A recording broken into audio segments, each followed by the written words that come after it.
Alhamdulillahirrabbilalamin. Wassalatu wassalamu ala asyrafil anbiya'i wal mursalin wa ala alihi wa sahbihi ajma'in.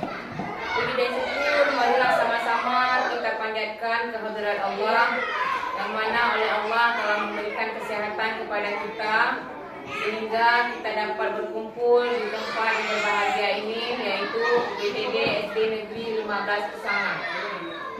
Dan salawat beriring salam, marilah kita sajikan ke pangkuan Nabi besar Muhammad Sallallahu Alaihi Wasallam, yang mana oleh beliau yang telah membawa kita dari alam kegelapan ke alam berilmu pengetahuan, kebodohan ke alam yang berilmu pengetahuan.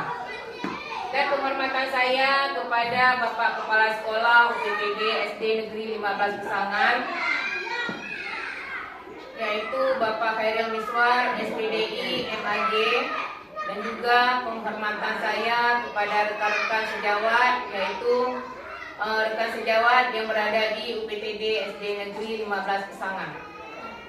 Pada kesempatan kali ini, izinkan saya untuk mempresentasikan tentang diseminasi atau pengimbasan tentang modul 1.4, yaitu budaya positif. Budaya positif yaitu yang akan kita terapkan di sekolah kita, yaitu di UPTD SD Negeri 15 Pesangan. Budaya positif di sekolah yaitu nilai-nilai dan kebiasaan-kebiasaan di sekolah yang berpihak pada peserta didik agar mereka dapat berkembang menjadi pribadi yang kritis, penuh hormat, dan juga bertanggung jawab. Ini adalah budaya positif di sekolah. Kemudian, perubahan paradigma. Untuk membangun budaya yang positif, sekolah perlu menyediakan lingkungan yang positif. Bagaimana lingkungan yang positif? Yaitu aman dan juga nyaman agar murid-murid mampu berpikir, bertindak, dan mencipta dengan merdeka, mandiri, dan juga bertanggung jawab.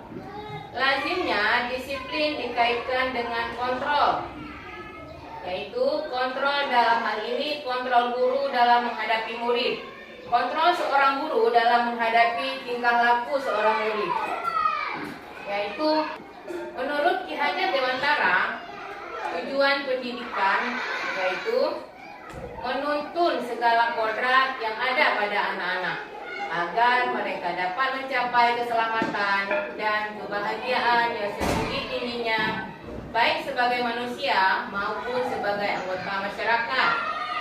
Oleh sebab itu, pendidik itu hanya dapat menuntun tumbuh atau hidupnya kekuatan kodrat yang ada pada anak agar dapat memperbaiki lakunya, bukan dasarnya. Hidup dan tumbuhnya kekuatan kodrat anak. Menuntun yaitu ibarat kita menanam jagung. Jika menanam jagung, apabila jagung itu kita tanam tanpa kita siram ataupun kita rawat, maka tanaman tersebut ataupun jagung tersebut tidak akan tumbuh seperti yang kita harapkan. Begitu juga dengan peserta didik kita. Kita hanya bertugas untuk menuntun mereka ke arah yang lebih baik. Ada sebuah kasus, yaitu Anda istilahnya ini adalah kegiatan antara si A dan si B. Misalnya yaitu Anda dan teman Anda akan melakukan kegiatan cobalah buka. Anda adalah A dan tugas Anda adalah mengepalkan salah satu tangan Anda. Coba Anda bayangkan bahwa Anda menyimpan sesuatu yang sangat berharga di dalam kepalan tangan Anda. Anda perlu menjaga benda tersebut sekuat tenaga, yaitu karena kita menyimpan sesuatu yang penting di dalam kepalan tangan tersebut. Kemudian rekan Anda, yaitu B, harus membujuk, menghasut, mengintimidasi, memarah, menggoda, menggelitik, bahkan menawari Anda uang yang begitu besar supaya Anda membuka kepalan tangan tersebut.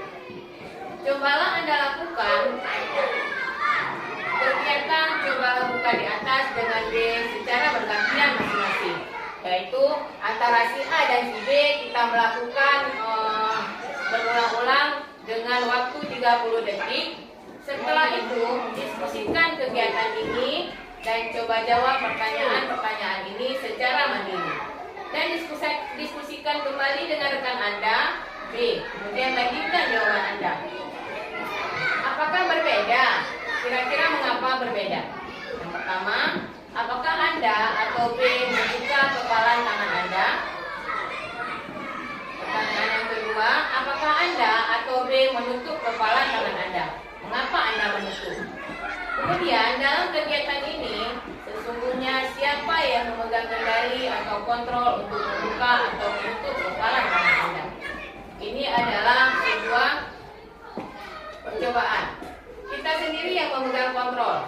Di situ si A menggenggam tangan yang di dalamnya ada isi di dalamnya. Kemudian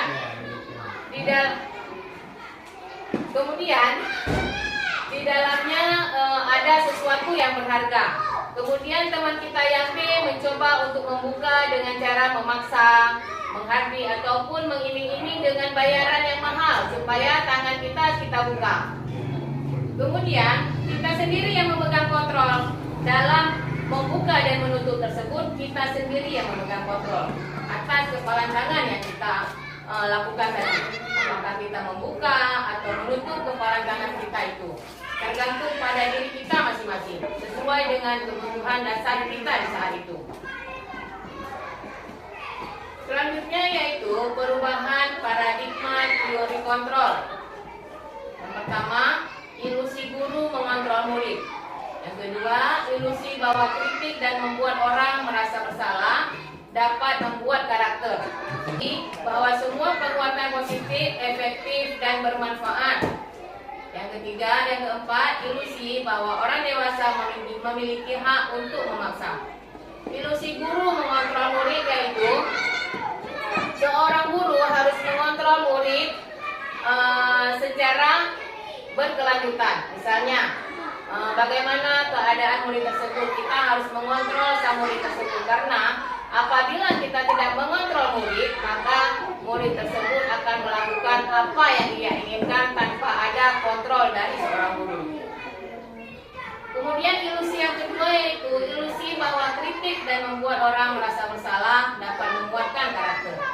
Kritik ini yaitu dapat membuat orang merasa bersalah. Misalnya, dia melakukan kesalahan, kita berkata bahwasanya perbuatan tersebut merupakan sesuatu yang membuat dia bersalah. Mengapa kamu melakukan seperti itu? Itu adalah membuat rasa bersalah terhadap anak tersebut. Perubahan paradigma stimulus respon atau teori kontrol. Siapa sesungguhnya yang memiliki kontrol? Stimulus respon, kita mencoba mengubah orang agar berpandangan sama dengan kita. Dalam mengubah pandangan orang supaya berpendapat sama dengan kita, itu merupakan sesuatu yang agak sulit. Mengapa? Karena dalam mengubah orang berpandangan sama dengan kita, itu merupakan hal yang harus kita lakukan secara perlahan. Kemudian perilaku buruk dilihat sebagai suatu kesalahan. Sebuah perbuatan buruk dari peserta didik itu merupakan kita lihat sebagai suatu kesalahan. Sebenarnya itu adalah pandangan kita, padahal ada sesuatu yang kurang pada peserta didik tersebut. Kemudian orang lain bisa mengontrol saya, dan saya bisa mengontrol orang lain. Pemaksaan ada pada saat rujukan gagal. Kita telah membujuk peserta didik supaya mereka dalam kita membujuk itu, pemaksaan ada pada saat rujukan gagal. Kemudian model berpikir menang atau kalah. Di dalam sebuah respon tidak ada yang menang dan juga tidak ada yang kalah. Tidak ada yang bersalah dan juga tidak ada yang benar. Kita harus menyelidiki apa permasalahan tersebut sehingga kita tahu di mana letak kesalahan, sehingga kesalahan tersebut dapat kita perbaiki bersama-sama. Teori kontrol, kita berusaha memahami pandangan orang lain tentang dunia, dan semua perilaku memiliki tujuannya masing-masing. Hanya Anda bisa mengontrol diri Anda dan tidak bisa mengontrol orang lain. Kemudian kolaborasi dan konsensus mencipta pilihan-pilihan baru. model berpikir, itu merupakan kemenangan. Disiplin, apa makna disiplin? Menurut Bapak Ibu, apa itu makna disiplin? Apa yang Anda pikirkan tentang disiplin? Menurut pemahaman Bapak Ibu, apa itu disiplin? Disiplin berasal dari bahasa Latin, yaitu disiplina, yang artinya belajar. Disiplin diri membuat orang menggali potensi menuju sebuah tujuan apa yang dia hargai. Itu merupakan disiplin. Namun dalam budaya kita, makna kata disiplin telah berubah menjadi sesuatu yang dilakukan seseorang pada orang lain. Contoh disiplin apa dalam kehidupan kita sehari-hari? Misalnya disiplin dalam masuk kelas. Kemudian disiplin apa?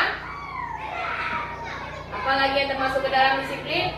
Disiplin datang tepat waktu. Apalagi? Disiplin belajar. Kemudian disiplin apalagi yang termasuk ke dalam disiplin?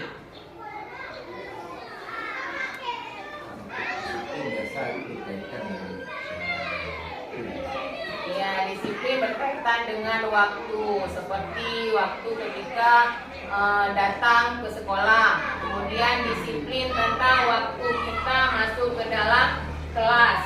Apakah tepat waktu, itu disiplin. Disiplin adalah kemampuan memerintah diri sendiri dalam mengontrol dan menguasai diri untuk memilih tindakan yang mengacu pada nilai-nilai yang kita hargai dengan penuh tanggung jawab tanpa terperintah oleh diri orang lain. Misalnya kita datang ke sekolah bukan karena sering ditegur oleh kepala sekolah, tetapi kita datang ke sekolah tepat waktu merupakan memang sudah tanggung jawab kita sehari-hari, bahwasanya kita harus disiplin ke sekolah tepat waktu. Sebelum waktu belajar kita telah datang, kita telah sampai di sekolah. Itu merupakan disiplin. Kita tidak perlu takut kepada kepala sekolah. Oh, nanti kalau misalnya saya datang terlambat, pasti dapat teguran dari kepala sekolah. Itu dikarenakan orang lain, tetapi bukan dikarenakan tanggung jawab kita terhadap diri sendiri. Kemudian disiplin masuk waktu. Kemudian disiplin ketika kita pulang dari sekolah. Oh, ini tidak ada kepala sekolah, boleh pulang cepat. Itu merupakan disiplin juga, bukan dikarenakan orang lain, tetapi kita harus mengusahakan bahwasanya tanggung jawab itu bukan karena terperintah oleh orang lain, tapi tanggung jawab itu timbul dari kita sendiri. Maksud dari nilai-nilai yang kita hargai adalah nilai-nilai kebajikan, seperti sifat-sifat kebajikan manusia yang merupakan tugas mulia yang ingin dicapai setiap individu. Nilai-nilai kebajikan tersebut dikenal dengan profil pelajar Pancasila. Yang mana saja yang termasuk ke dalam profil pelajar Pancasila? Yang termasuk ke dalam profil pelajar Pancasila yaitu beriman dan bertakwa kepada Tuhan Yang Maha Esa dan juga berakhlak mulia. Itu termasuk kepada profil pelajar Pancasila. Yaitu mandiri. Yang ketiga bernalar kritis. Yang keempat berkebinekaan global. Kemudian bergotong royong. Kemudian yang kelima, keenam yaitu kreatif. Beriman dan bertakwa kepada Tuhan Yang Maha Esa dan juga berakhlak mulia. Peserta didik kita diharapkan berakhlak mulia. Dan ada artinya apabila siswa tersebut pandai, tetapi akhlaknya tidak berakhlak. Tidak ada arti seorang peserta didik yang pandai tetapi akhlaknya di bawah standar yang kita harapkan. Kemudian mandiri. Peserta didik tersebut harus mandiri. Bagaimana yang dimaksud dengan mandiri? Bukan berarti mandiri itu mandi sendiri, tetapi mandiri apabila melakukan tugas, berusahalah untuk mandiri. Tidak terikat kepada orang lain. Misalnya harus menunggu kawan. Oh, ini ada PR, saya tunggu teman saya isi duluan. Nanti saya kontak saja kepada teman saya. Itu dinamakan tidak mandiri, masih mengharapkan kepada orang lain. Kemudian bernalar kritis. bernalar kritis yaitu nalar kritis Pak Khairil menurut Bapak? Bernalar kritis ya, tapi tidak samina wa ta'na. Tidak samina wa ta'na. Dia ketika mendapat informasi dia melakukan verifikasi untuk mengetahui apakah informasi tersebut benar atau tidak. Ini kritis, ini menggunakan daya pikir untuk memastikan benar atau tidaknya satu informasi. Ya, terima kasih kepada Bapak yang telah menjawab tentang bernalar kritis. Kemudian yang keempat yaitu berkebinekaan global. Bagaimana yang dimaksud dengan berkebinekaan global itu Pak Faisal? Menurut Anda? Kalau bineka artinya akan berbeda-beda. Iya. Yang global menyeluruh. Jadi pengertiannya, jadi kita menganggap suatu perbedaan secara Menyeluruh. Iya. memandang. Terima kasih kepada Bapak Faisal yang telah menjawab tentang berkebinekaan global. Bergotong royong. Profil pelajar Pancasila selanjutnya yaitu bergotong royong. Bagaimana yang dimaksud dengan bergotong royong, Pak Musa? Menurut Anda, bagaimana yang dimaksud dengan bergotong royong? Bergotong royong adalah bekerja sama, mengerjakan sesuatu pekerjaan, bukan sendiri-sendiri. Ya, bergotong royong yaitu bekerja bersama-sama dan tidak melakukan secara pribadi ataupun sendiri. Itu yang dimaksud dengan bergotong royong. Terima kasih kepada Pak Musa yang telah menjawab pengertian dari bergotong royong. Kemudian yang keenam yaitu kreatif. Bagaimana yang dimaksud dengan kreatif, Bapak Khairil Miswar? Kreatif, Kemampuan seseorang. kemampuan apabila dikaitkan dengan anak itu kemampuan dalam berkreasi. Berkreasi bisa dengan menemukan hal-hal baru, bisa dengan mengadaptasi halaman dan diperbarui. Iya, terima kasih kepada Bapak Khairil Miswar. Kreatif yaitu kreasi seorang anak terhadap sesuatu. Terima kasih kepada Bapak-Bapak Ibu yang telah menjawab pertanyaan tadi. Kemudian kita lanjutkan, semua perilaku memiliki tujuan. Teori motivasi perilaku manusia. Yang pertama, untuk menghindari ketidaknyamanan atau hukuman, apa yang akan terjadi apabila saya tidak melakukannya. Itu merupakan motivasi eksternal, yaitu motivasi dari luar. Ya. Kemudian untuk mendapatkan imbalan dari orang lain, kita melakukan sesuatu untuk mengharapkan imbalan. Oh, saya melakukan ini supaya nanti ibu imbalannya misalnya supaya dipuji oleh wali kelas kita. Kemudian kita melakukan datang tepat waktu supaya bapak kepala sekolah melihat saya bahwasanya saya rajin. Itu merupakan motivasi dari eksternal ataupun motivasi dari luar. Kemudian yang ketiga yaitu untuk menghargai diri sendiri. Saya akan menjadi orang yang seperti apa bila saya melakukannya. Itu merupakan motivasi internal. Misalnya disiplin tujuannya yaitu untuk melakukan disiplin positif. Kita melakukannya untuk diri sendiri, bukan karena orang lain. Itu adalah motivasi internal dari diri kita sendiri. Misalnya kita datang lebih awal, bukan dikarenakan orang lain, tetapi karena kita merasa bahwasanya kita datang lebih awal ke sekolah itu merupakan tanggung jawab kita sendiri sebagai seorang pendidik. Itu merupakan motivasi internal, bukan dikarenakan paksaan ataupun dikarenakan orang lain. Kemudian kebutuhan dasar manusia. Kebutuhan dasar manusia itu ada beberapa macam, yaitu yang pertama, kita sebagai manusia tentunya membutuhkan kasih sayang, baik di rumah maupun di sekolah.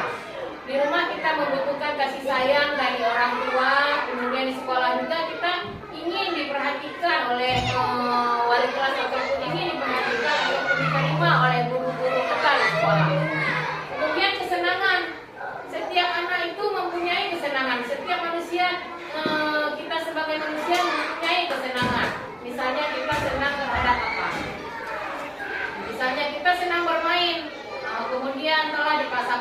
melakukan yang lain. Tidak ada waktu untuk bermain, banyak tugas yang harus dikerjakan. Sedangkan waktu untuk bermain kita telah disia-siakan. Tidak ada kesempatan untuk bermain, selalu saja ada tugas. Karena seseorang itu, manusia itu butuh kesenangan. Karena kesenangan itu merupakan kebutuhan dasar bagi manusia. Kemudian penguasaan.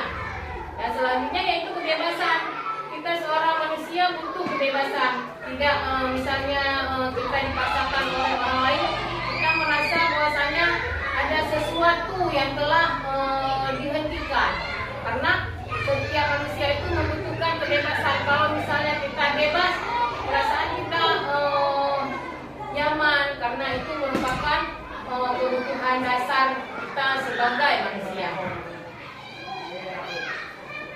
Selanjutnya, Ibu Ani, ada sebuah kasus yaitu tentang seorang guru dan juga seorang peserta didik.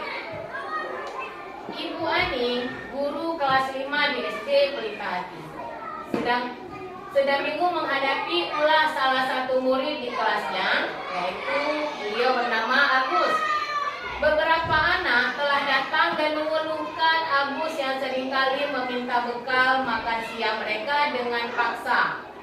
Jika Anda menghadapi situasi seperti Ibu Ani, apa yang akan Anda lakukan menurut Anda? Kira-kira apa alasan Agus melakukan hal itu? Itu sebuah kasus yang biasa kita dapatkan dalam kehidupan sehari-hari kita di sekolah. Sering kita mendapatkan kasus seperti itu. Menurut Anda, bagaimana cara kita mengatasi kasus yang seperti ini, seperti kasus Ibu Ani ini? Menurut Pak Faisal, bagaimana cara kita mengatasi hal tersebut? Kalau menurut saya, yang pertama kita harus tahu dulu motif dia. Ya. Motif si anak melakukan hal tersebut. Mengapa beliau melakukan hal tersebut? Setelah kita tahu motif dia, baru kita bisa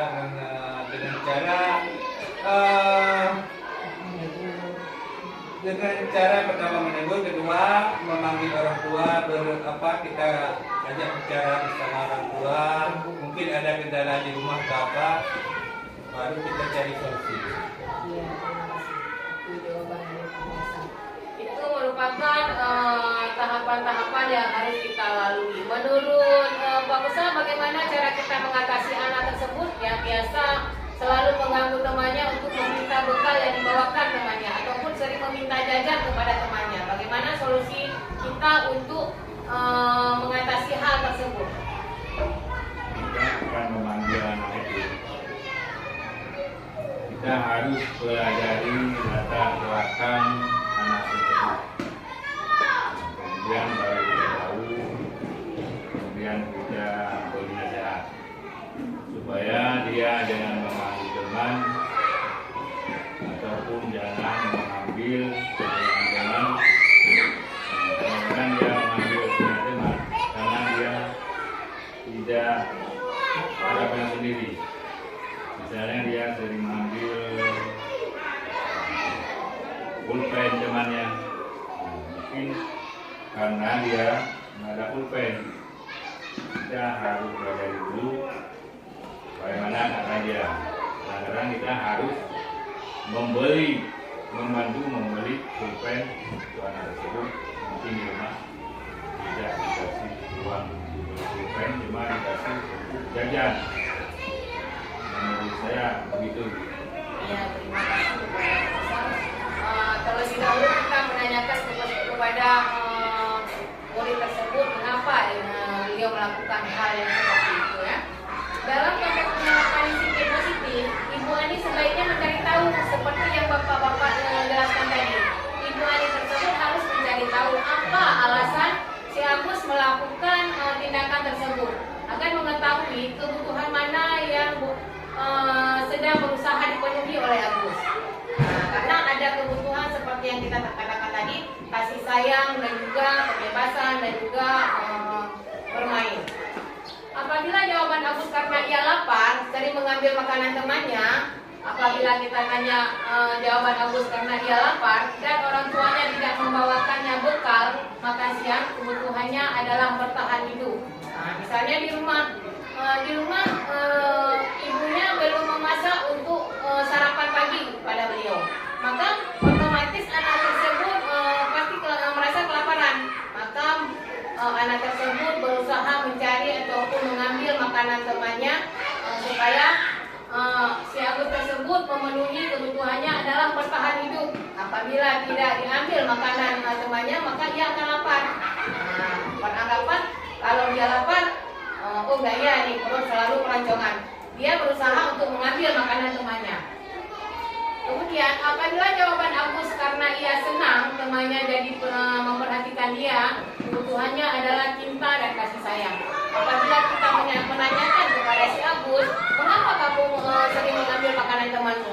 Jika ia menjawab, oh itu karena saya usil bu, karena saya suka mengganggu dia, karena saya selalu suka mengambil makanan dia supaya dia marah. Itu berarti kebutuhan yang dia butuhkan yaitu cinta kasih sayang. Dia butuh perhatian dari temannya. Kalau misalnya sudah diambil makanan, pasti teman-teman tersebut akan merasa bahwasannya dia merasa diperhatikan. Dia nanti pasti akan melapor kepada guru dan guru pasti akan memperhatikan si Agus tersebut. Berarti kebutuhan cinta kasih sayang yang dia butuhkan. Kemudian apabila ketika kita menanyakan kepada si Agus, dia merasa hebat karena temannya jadi takut dan menuruti keinginannya. Apabila jawabannya seperti itu, ketika kita menanyakannya, maka kebutuhan yang dibutuhkan oleh si Agus adalah pengakuan atas kemampuannya. Dia merasa bahwasanya kemampuan dia berarti lebih tinggi dibandingkan kemampuan anak-anak yang lain, anak-anak yang dia ganggu. Berarti dia dapat mengganggu sehingga anak-anak yang lain dapat terusik. Berarti kemampuan kenakalannya di atas tingkat rata-rata anak-anak yang lain. Begitu pendapat dia. Apabila jawaban Agus yang selanjutnya yaitu karena dia merasa bosan dengan bekal yang dibawakan ibunya, karena selalu membawakan bekal yang sama setiap hari. Berarti yang dibutuhkan adalah kebutuhannya adalah kebebasan. Misalnya dia di rumah yang ibu dia bawakan selalu nasi putih dengan telur. Selalu nasi putih dengan telur setiap hari. Sedangkan anak-anak di sekolah terkadang yang lain ada yang membawa mie, ada yang membawa nasi goreng, sehingga dia selalu mengambil makanan teman untuk merasakan makanan tersebut. Karena mengapa? Karena dia merasa bosan dengan makanan yang dibawa bekalnya dari rumah, sehingga dia berusaha untuk melakukan memenuhi kebutuhannya yaitu kebebasan. Kemudian apabila jawaban si Agus tersebut karena iseng dan juga iseng saja dan dia menikmati ekspresi wajah temannya, maka kebutuhannya adalah kesenangan. Apabila dia sudah mengganggu teman, merasa senang dia. Kalau sudah mengganggu merasa senang, bahwasanya ada temannya yang terganggu. Padahal orang yang diganggu sudah merasa sangat marah sekali. Dia senang. Kenapa senang? Karena kebutuhan dia dalam mengganggu itu tercapai. Itulah kebutuhan kesenangan yang dia terima setelah mengganggu ataupun mengambil makanan temannya tersebut. 5 posisi kontrol guru. Kita sebagai guru ada 5 posisi kontrol, yaitu yang pertama sebagai penghukum, yang kedua sebagai pembuat rasa bersalah, yang ketiga teman, kemudian yang keempat yaitu sebagai pemantau, dan yang kelima yaitu sebagai manajer. Sebagai penghukum, ciri-ciri kita sebagai penghukum yaitu kita pasti ada berbicara dengan suara yang tinggi. Kemudian kita mimik tubuh kita, raut wajah kita pasti dengan cara menunjuk ataupun membentak ataupun dengan mata yang terbelalak. Pasti dengan mata yang melontot. Itu dalam keadaan kita sebagai penghukum. Itu ciri-ciri kita sebagai penghukum. Kan tidak mungkin sebagai seorang penghukum itu dengan cara senyum-senyum. Pasti dengan mimik wajah yang menyerahkan, dengan jari yang menunjuk-nunjuk kepada siswa, kemudian dengan mata yang melotot kepada siswa. Itulah penghukum. Kemudian efek terhadap siswa. Apa efek yang yang didapatkan oleh siswa tersebut. Kemungkinan murid akan marah dan juga murid tersebut akan dendam atau bersifat agresif, yaitu dengan cara memaki guru tersebut ataupun dengan cara menendang meja dan juga dengan cara apapun yang dia lakukan yang dengan cara pelampiasan dia terhadap guru tersebut, karena dia tidak terima dihukum. Misalnya kita mengatakan bahwasanya kamu selalu tidak membuat PR. Nah, kita katakan begitu. Namun si peserta didik ini merasa marah. Dengan marah tersebut maka ia melakukan hal-hal yang kasar seperti memaki dan juga melakukan hal-hal yang tidak kita inginkan di luar dari jangkauan kita. Karena efek dari penghukum itu sangat berefek kepada siswa. Nah, itu seperti yang kita katakan tadi, anak tersebut pasti akan merasa dendam terhadap guru tersebut. Yang kedua yaitu pembuat rasa bersalah. Bagaimana ciri-cirinya pembuat rasa bersalah? Ciri-cirinya yaitu nada suaranya membelas ataupun dengan cara yang halus ataupun dengan suara yang sedih, dan bahasa tubuhnya merapat pada anak. Itu adalah pembuat rasa bersalah terhadap anak. Efeknya terhadap siswa yaitu murid merasa bersalah. Bagaimana merasa bersalah? Bahwasanya bersalah telah mengecewakan bapak ibu gurunya. Murid tersebut merasa menjadi orang yang gagal dalam melakukan hal-hal yang diharapkan oleh gurunya, yang diharapkan oleh orang tuanya. Ia merasa gagal dan merasa bahwasanya ia tidak dibutuhkan. Semua kelakuannya semua salah di mata guru dan juga di mata orang tuanya. Kadangkala sikap seperti ini lebih berbahaya daripada sikap penghukum tadi, karena emosi akan tertanam di dalam jiwanya. Dia akan menyimpan emosi tersebut, sesuatu yang tidak nyaman selalu disimpan dalam hatinya. Berbeda dengan penghukum tadi. Kalau penghukum dia langsung melakukan hal-hal yang tidak kita inginkan, sedangkan pembuat rasa bersalah dia akan menahan emosinya tersebut. Yang ketiga yaitu teman. Ciri-ciri sebagai seorang teman yaitu nada suara yang kita keluarkan sebagai guru ramah, akrab dan bercanda dengan anak-anak, dengan peserta didik. Itu posisi kontrol kita sebagai teman. Kemudian bahasa tubuh, mata merapat pada anak, mata menyipit dan juga tersenyum. Kita selalu tersenyum dengan peserta didik tersebut. Mengapa? Karena kita menganggap bahwa siswa tersebut sebagai teman kita, bukan sebagai peserta didik kita, tetapi kita menganggap peserta didik itu sebagai teman kita. Efek terhadap siswa yang kita anggap sebagai teman yaitu murid merasa senang dan akrab dengan gurunya. Itu hal yang positif. Murid tersebut merasa akrab apabila ada sesuatu, dia pasti akan berani menceritakan kepada gurunya. Itu hal yang positif menurut kita. Memang itu hal yang positif. Kemudian murid merasa tergantung pada guru tersebut. Apabila kita memposisikan kita sebagai teman, maka murid tersebut selalu bergantung segala sesuatu. Oh, ibu ini. Karena mengapa ia mengatakan begitu? Karena ia menganggap bahwasanya guru tersebut adalah temannya, tempat dia curhat. Kemudian siswa hanya akan berbuat sesuatu bila yang menyuruh tersebut adalah guru tersebut yang dia anggap sebagai temannya. Murid merasa tergantung pada guru tersebut. Karena sang murid tersebut merasa bahwa guru yang tadi sebagai temannya, maka murid tersebut merasa bahwasanya ia selalu tergantung kepada guru tersebut. Guru-guru itu saja. Siswa hanya berbuat sesuatu apabila guru tersebut yang menyuruh ataupun guru tersebut yang berkata. Sedangkan guru tersebut belum tentu berlaku hal yang sama dengan guru yang lain. Tetapi apabila guru yang lain yang menyuruh ataupun berkata, si peserta didik tersebut tidak akan mendengarkan. Mengapa? Karena orang lain, guru-guru yang lain dia merasa bahwasanya guru-guru yang lain itu adalah orang lain yang tidak ia senangi, yang tidak ia sukai. Peserta didik itu menganggap seperti itu. Selanjutnya, seorang posisi kontrol yang keempat yaitu kita sebagai guru, yaitu sebagai pemantau. Bagaimana ciri-cirinya? Nada suara kita sebagai pemantau itu datar, biasa-biasa saja ketika kita berbicara sebagai seorang guru.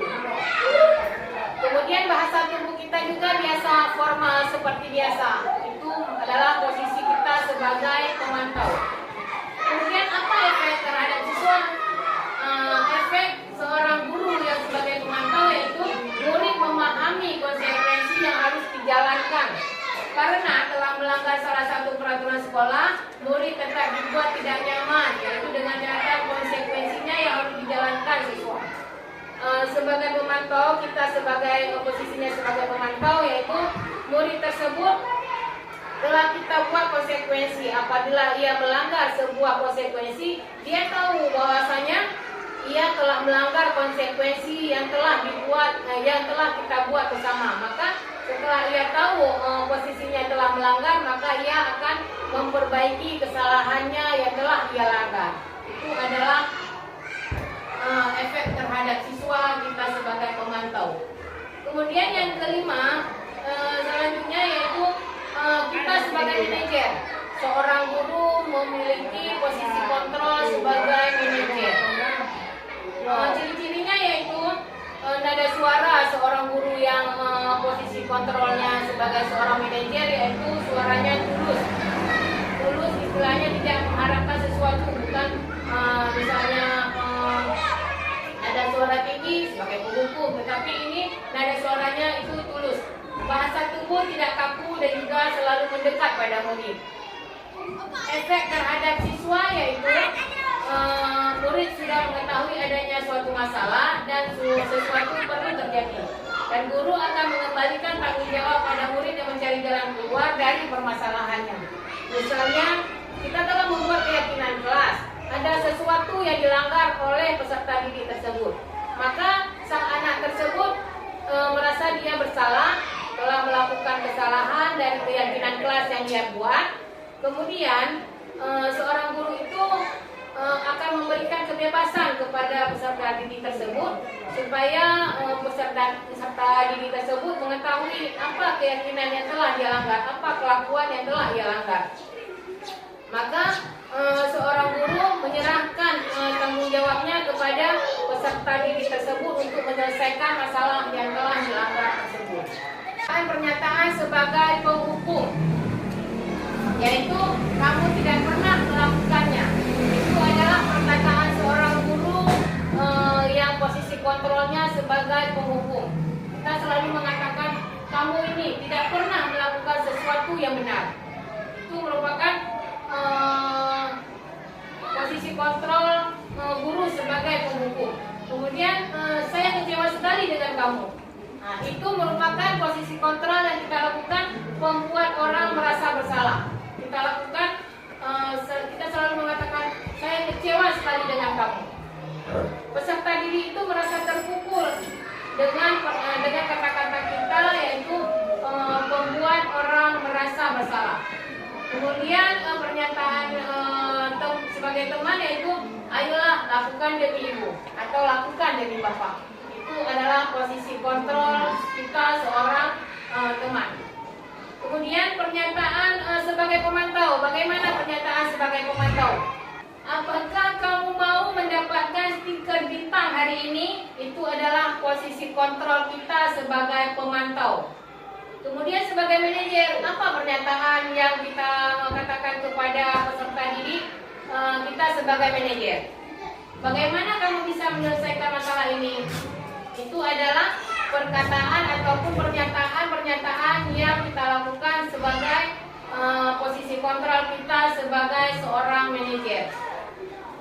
Kemudian kata-kata ataupun pernyataan kita sebagai penghukum, kamu selalu yang paling terakhir. Nah, misalnya kamu selalu mengumpulkan PR yang paling terakhir. Itu adalah penghukum bagi peserta didik kita. Keyakinan kelas.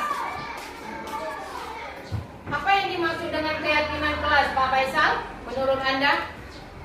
Nilai kebajikan secara universal. Ya, terima kasih kepada Pak Faisal yang telah menjawab pengertian dari keyakinan kelas. Ibu Nur Hayati, apa itu keyakinan kelas? Ibu?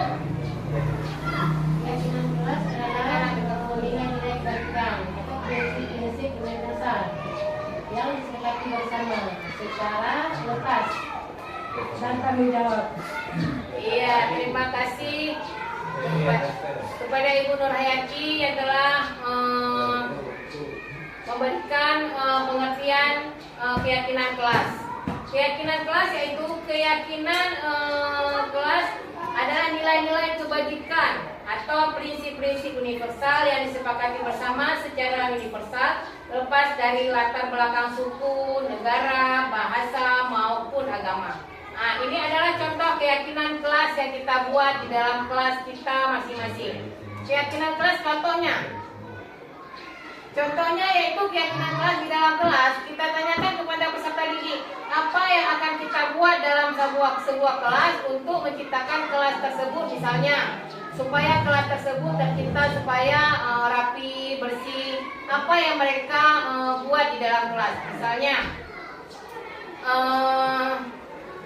membersihkan, meninggalkan sampah pada tempatnya. iya, membuang sampah pada tempatnya, kemudian mengumpulkan tugas tepat waktu, misalnya contoh bertanggung jawab, kemudian disiplin. Keyakinan kelas tersebut dibuat oleh peserta didik yang telah disepakati bersama bahwasanya apabila anak-anak tersebut melanggar, kita akan mengatakan ataupun menunjukkan keyakinan kelas itu telah kamu langgar. Apa keyakinan kelas yang telah kamu langgar? Nanti kita bisa tunjukkan kepada mereka. Misalnya kita ingin tidak membuat PR, yaitu misalnya ketiduran, kalau malam main HP. Nanti akan dijelaskan sendiri apa yang telah dilanggarnya.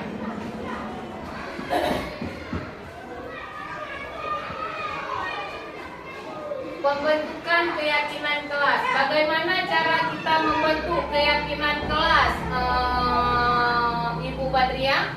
Bagaimana caranya kita membentuk keyakinan kelas tersebut? Ya, percakapan terang dan konflik. Ya. Selanjutnya Ibu Nur Hayati, bagaimana kita menerapkan pembentukan keyakinan kelas? Pernyataan yang universal yang senantiasa berkeyakinan dibuat dalam bentuk positif.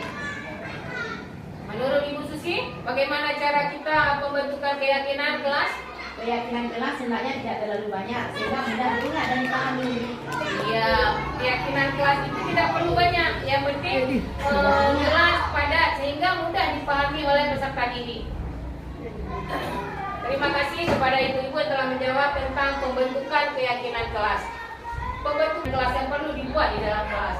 Kemudian semua warga kelas sebaiknya ikut sama-sama membuat keyakinan kelas tersebut lewat curahan-curahan pendapat dari kelas tersebut. Kemudian kita bersedia meninjau kembali keyakinan kelas dari waktu ke waktu. Misalnya, apakah keyakinan kelas ini masih cocok kita terapkan? Apa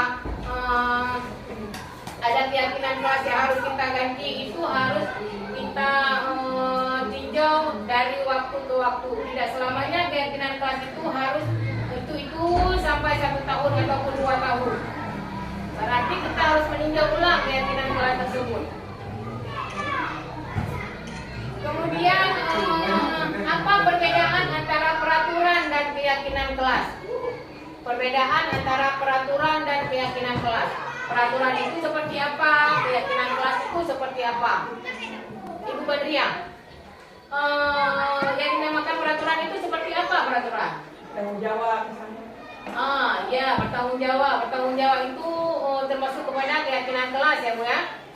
Kemudian yang peraturan, kalau peraturan selalu kembalikan buku ke tempatnya, itu peraturan. Aturan yang harus dijalankan. Tetapi kalau bertanggung jawab itu adalah timbul dari dirinya sendiri. Dari dirinya sendiri timbul rasa tanggung jawab tersebut. Kemudian menghormati seperti orang lain dan juga diri sendiri, timbul dari dirinya sendiri. Sedangkan peraturan yaitu misalnya dilarang mengganggu orang lain, itu adalah peraturan yang merupakan sesuatu yang dilarang. Kemudian hadir di sekolah 15 menit sebelum pembelajaran dimulai, itu adalah peraturan. Sedangkan keyakinan kelas yaitu menghormati orang lain, berkomitmen dan juga pada tujuan yang telah kita buat. Kemudian yang selanjutnya yaitu segitiga restitusi. Segitiga restitusi yaitu proses menciptakan kondisi bagi murid untuk memperbaiki kesalahan mereka sehingga mereka bisa kembali pada kelompok mereka dengan karakter yang lebih kuat. Melalui restitusi, guru dapat membantu murid menjadi lebih memiliki tujuan positif, kemudian membantu murid untuk jujur pada diri sendiri, dan kemudian memberikan penawaran, bukan paksaan. Kita dipaksa peserta didik tersebut, tetapi kita tawarkan hal-hal yang akan kita terapkan. Yang pertama yaitu dengan cara menstabilkan identitas. Yaitu menstabilkan identitas yaitu berbuat salah satu itu tidak apa-apa. Misalnya berbuat kesalahan itu tidak ada masalah, tidak apa-apa. Karena tidak ada manusia yang sempurna. Setiap manusia pasti tidak ada yang sempurna. Kemudian kita berkata, saya juga pernah melakukan kesalahan seperti itu. Kita katakan kepada peserta didik. Kita bisa menyelesaikan ini. Dan juga Bapak Ibu tidak tertarik mencari siapa yang salah, tapi akan mencari solusi dari permasalahan tersebut. Dan juga kamu merasa berhak begitu. Itu adalah menstabilkan identitas. Kita tanyakan kepada peserta didik, yaitu mengapa kamu berbuat kesalahan. Tidak apa-apa melakukan kesalahan karena kita juga manusia biasa yang selalu melakukan kesalahan dan juga kita tidak sempurna. Pasti ada saja yang kita lakukan yaitu kesalahan. Dan juga kesalahan itu pernah juga kita buat, kita seorang guru, bukan peserta didik saja yang pernah melakukan kesalahan. Kemudian yaitu tahapan segitiga restitusi yang kedua yaitu validasi tindakan yang salah. Apa kata-kata yang kita harapkan? Padahal kamu bisa melakukan yang lebih buruk dari ini ya. Sebenarnya kita bisa mengatakan kepada peserta didik, kamu pasti punya alasan mengapa melakukan hal tersebut. Kita mengatakan kepada peserta didik, kamu apa alasan? Misalnya kita tahu dia tidak membawa topi pada hari Senin. Kita tanyakan, apa alasan kamu tidak membawa topi? Tentunya pasti ada alasan, setiap manusia melakukan kesalahan. Maka murid tersebut pasti akan menjelaskan secara jujur bahwasanya kesalahan yang dia lakukan itu ada sebabnya, bukan karena disengaja ataupun sesuatu yang tidak kita duga. Pasti ada alasan yang dilakukan, alasan yang terjadi ketika beliau melakukan kesalahan tersebut. Kamu patut bangga pada dirimu sendiri karena kamu telah melindungi sesuatu yang penting buatmu. Itu adalah kata-kata yang kita ucapkan kepada peserta didik tersebut. Yang ketiga, tahapan segitiga restitusi yaitu menanyakan keyakinan. Kita tadi telah membuat keyakinan kelas. Maka apabila ada keyakinan kelas yang dilanggar oleh peserta didik, maka kita akan mencoba menanyakan kepada peserta didik tersebut apa keyakinan kelas yang telah kamu langgar. Kemudian apa nilai-nilai yang telah kamu sepakati sebelumnya. Kemudian apa bayangan kita tentang kelas yang ini. Kita tanyakan kepada peserta didik tersebut apa keyakinan kelas yang telah kamu langgar. Kemudian bagaimana usaha kamu untuk memperbaiki kesalahan kamu yang telah kamu buat. Itu adalah menanyakan keyakinan. Ya, cukup sekian pemaparan saya tentang budaya positif di sekolah. Terima kasih. Assalamualaikum warahmatullahi wabarakatuh. Kita buka sesi pertanyaan untuk 3 orang penanya. Apabila tidak ada 3 orang, 2 orang juga boleh. Yang dimaksud dengan menstabilkan identitas, pengertian menstabilkan identitas. Ya, terima kasih dari pertanyaan Bapak Heri Miswan tentang menstabilkan identitas. Apa yang dimaksud dengan menstabilkan identitas? menstabilkan identitas itu yaitu kita menanyakan kepada peserta didik bahwasanya apa yang dia lakukan, misalnya berbuat salah. Misalnya dia mengatakan dia telah berbuat salah. Bu, hari ini saya tidak membawa topi. Nah, itu merupakan kata-kata dia ataupun penjelasan dia, identitas dia yang menjelaskan kepada kita bahwasanya ia tidak membawa topi pada hari itu. Kemudian kita berkata kepada peserta didik tersebut, oh tidak apa-apa, karena dia telah menjelaskan identitas dia tidak membawa topi kepada kita. Ya, baiklah, terima kasih kepada pertanyaan Bapak Khairul Miswar tadi. Mungkin ada tambahan dari teman-teman yang lain tentang menstabilkan identitas tadi. Yang ingin saya tanyakan, kalau tadi ada menyinggung masalah budaya positif di sekolah, bisa dijelaskan manfaat daripada penerapan budaya positif di sekolah? Ya, terima kasih atas pertanyaan Bapak Faisal yang menanyakan tentang apa fungsi ataupun apa manfaat menerapkan budaya positif di sekolah. Terima kasih kepada Pak Faisal yang telah menanyakan pertanyaan tersebut. Manfaat dari kita menerapkan budaya positif di sekolah yaitu dengan kita menerapkan budaya positif di sekolah, maka kita akan membudayakan hal-hal yang positif. Kita tidak lagi melakukan peserta didik tersebut, kita menganggap peserta didik sebagai penghukum, ataupun kita menganggap peserta didik melakukan peserta didik sebagai pembuat rasa bersalah. Misalnya kita mengatakan selalu saja kamu-kamu yang melakukan kesalahan, selalu saja kamu-kamu yang tidak melakukan ataupun membuat PR.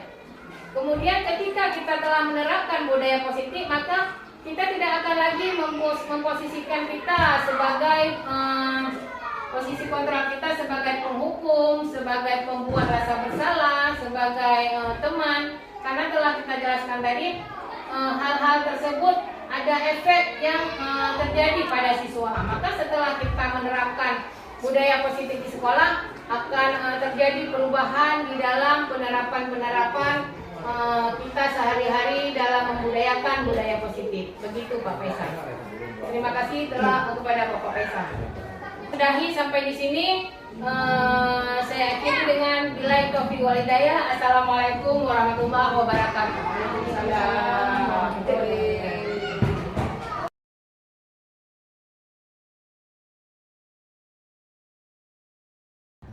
Assalamualaikum.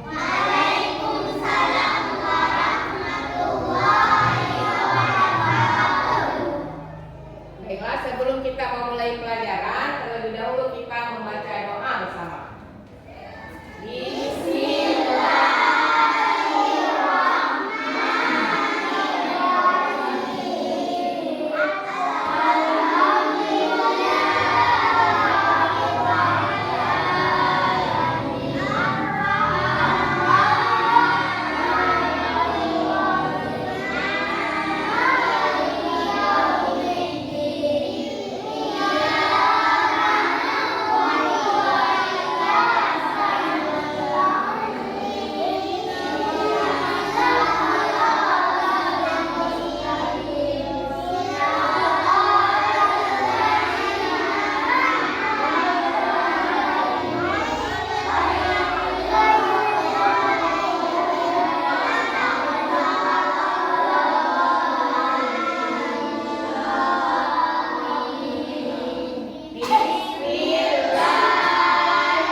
kebersihan itu juga termasuk ke dalam keyakinan kelas yang harus kita terapkan di dalam kelas. Bertanggung jawab ada dua, yaitu yang pertama yaitu bertanggung jawab untuk membersihkan kelas.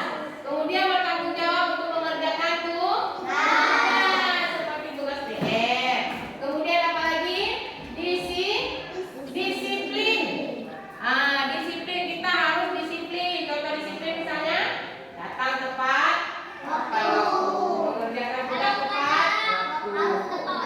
Iya, kalau upacara harus tepat waktu.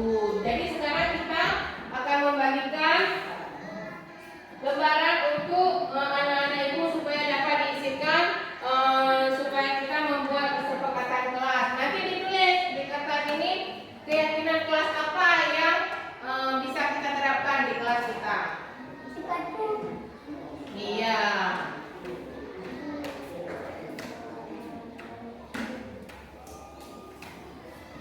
Tulis satu nak ya. Tulis yang sesuai. Oh. Ya, berapa lagi ada kok?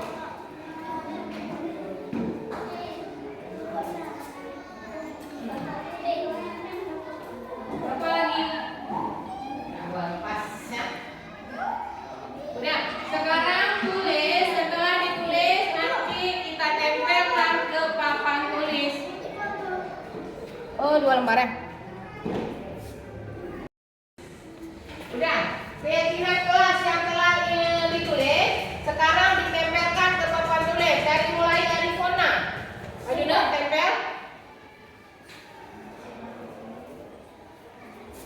Tempel ke atas sedikit. Ya. Ya, lanjut. Lanjut Melani. Ya, dekat-dekat. Kalau dekat-dekat nggak usah nanti. Lanjut terus.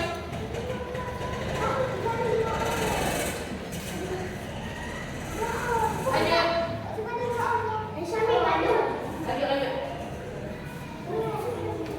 Ke bawah ya.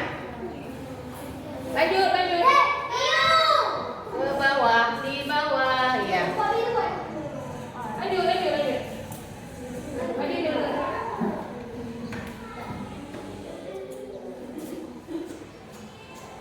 Siapa lagi? Iya, cantik.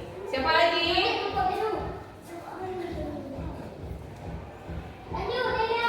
Iya, siapa lagi? Lagi?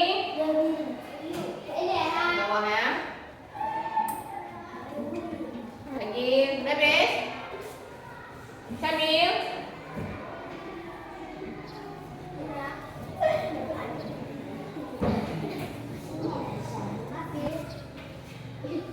Alvin?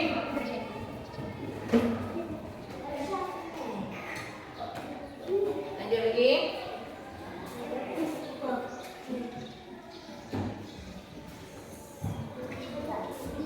Iya, boleh. Lanjut. Bang Faed?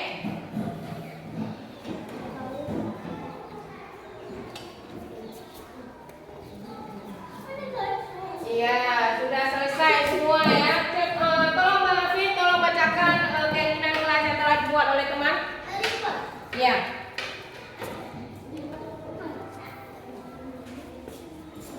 Tolong bacakan sebentar ya.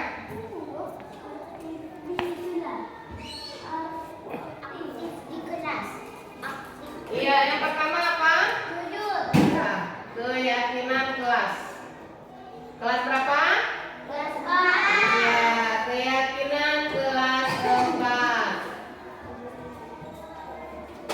Yang pertama, ambil kesimpulan yang dapat kita ambil. Yang pertama, ya aktif di kelas. Ambil kesimpulan aja, Bang. Aktif di kelas. Aktif di kelas. Kemudian Tepat waktu. iya, yang kedua tepat waktu. Pilih-pilih ya. Kemudian Yang ketiga menjaga kebersihan kelas. yang ketiga menjaga kebersihan kelas.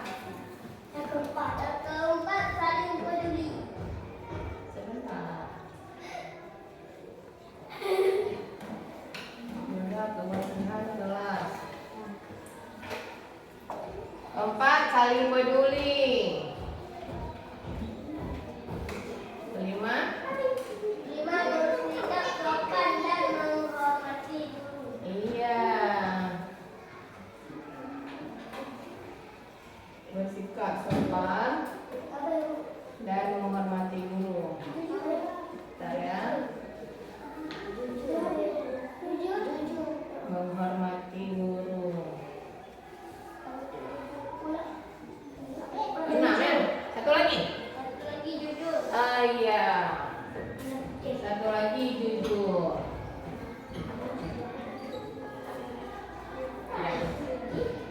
Berarti kesepakatan kelas yang telah kita buat yaitu yang pertama keyakinan kelas yang kita buat yang kelas 4 yaitu yang pertama aktif di kelas. Kemudian tepat waktu. Aku ada seperti ibu Pak. Kemudian menjaga kebersihan kelas, kemudian saling peduli, bersikap sopan dan menghormati guru, yang keenam jujur. Itu keyakinan kelas yang telah kita buat pada hari ini. Ya, terima kasih Bang Afif. Kemudian nanti akan kita tempelkan di sebuah karton, kemudian karton itu akan kita tempelkan di kelas kita supaya nanti bisa kita lihat